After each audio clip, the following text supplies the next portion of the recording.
Zabe ke zisebenzela ke ukulunga ndishilo ke ndathi ke ndikhawulela ke uCaptain uMama uNamhla kaMdleleni phulaphula weVukane FM qasijonga ke kwezenzekayo apha ke kwisithili saseKhrisani kanti ke sincokola ke ngeprogram eqhubeka ngolusuku lwanamhlanje nikeza ke umdla kakhulu ejongeke ngakumbi ke pha ke kwi-women empowerment kwicala ke lespolisa. Captain, my captain, mandikubulise mama enkqubeni ndikunike elithuba uzibulisele kumphulaphula weVukane FM ngolusuku lwanamhlanje.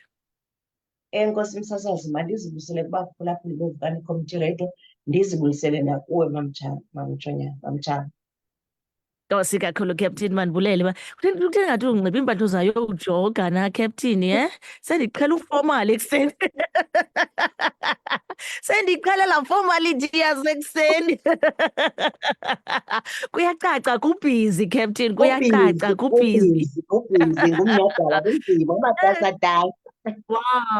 Wow man. Captain, sijonge kwiprogram enikeza umdla kakhulu endithe ndoyibona izolo after sigqibile ndeqonda uba andizukwazi ukuphungula ke ndiyafuna ukuva malunga neprogram eqhubayo eniyiphetheyo ngolu suku lwanamhlanje. Khawusicacisele banzi kumphulaphuli omameleyo ingaba iprogram eniyiphetheyo iinjongo zayo zithini namhlanje? Nkosi msasazi mandiphinde ndizibulisele kuwe kwakhona. Msasazi siyakhumbula into yobana le nyanga yinyanga yamanina uAugust. So nathi ke singamapolisa singabasebenzi basemapoliseni siyaluphawula olu suku. Namhlanje sizama ukuvala le nyanga, siyakuqoshelisa le nyanga ngokuthi sibe ne-women empowerment.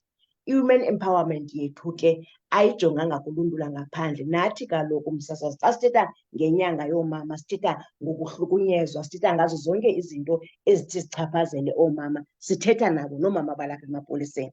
So yinyanga namhlanje lolusuku lobana ke sixhobise amanina alapha ngaphakathi emsebenzini, sibaxhobise kuba xa uthetha nge-abuse asikho immune nathi singamapolisa, nathi iyasenzekela loo nto leyo. Xa sithetha nge-financial problems ayithethi ngomntu wangaphandle, ithetha nathi. Ithi ke ngoku funeka nathi sixhotyisiwe singoomama.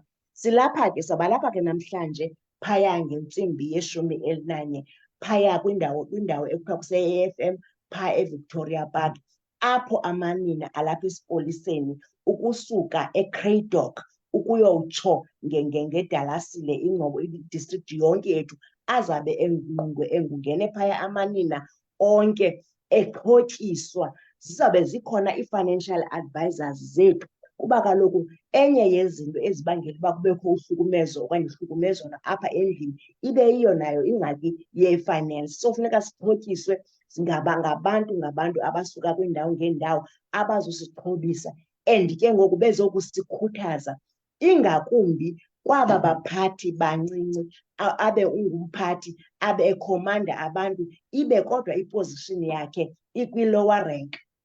Sawuthetha ngerenki kapha emapoliseni apho mhlawumbi ndizawuthetha nge-sergeant, the most junior rank, kodwa abe enoxanduva lokubana abe yikhomanda yalapha emsebenzini kwicomponent akuyo. Zizomxhobisa into yobana zinto zini ekufuneka xa efuneka ekulungele ukuphatha aba bantu funeka axhobe ngantoni na. Ezaa nto zee-anger zonke ezaa zinto zizinto esizoxhobisa ngazo namhlanje.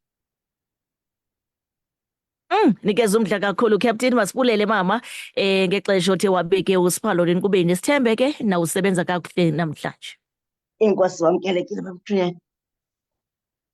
Nkosi kakhulu, right? Phulaphula weVukane FM masithi kuncembe nawe nguye ke lo